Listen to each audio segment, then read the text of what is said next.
अस्सलाम वालेकुम, आप देख रहे हैं सबका पाकिस्तान न्यूज़ यूके। मैं हूं मुनीर पीरज़ादा। आइए एक नज़र देखते हैं आज की ये खबर। नाज़रीन, एडिशनल डिस्ट्रिक्ट एंड सेशन जज ननकाना साहब एजाज अहमद बोसाल ने मुकदमा कत्ल का फैसला सुनाते हुए मुजरिम को सजाए मौत बा मुशक्कत और 5 लाख रुपए हर्जाने की सजा का हुक्म सुनाया है। इसी हवाले से मजीद जानते हैं अपनी नुमाइंदा अनम शकील से। जी अनम शकील, बताइएगा मजीद इस हवाले से।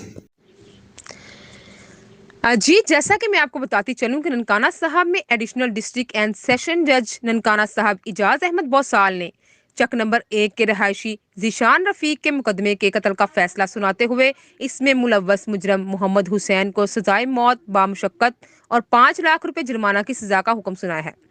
और फैसला में इकरार दिया गया है कि अदम अदायगी की सूरत में मुजरम को मजीद 6 माह कैद भी भुगतना पड़ेगी, जबकि इसी मुकदमे में मुलव्वस दीगर मुल्जमान जिनमें फिदा हुसैन, गुलाम हुसैन, सैयद अख्तर, नवीद अख्तर, आकिब, साकिब, शाहद उर्फ बग्गा, आसफ अल्लाह रखा को नाकाफी शहादत और अदम सबूत की बिना पर बरी कर दिया है।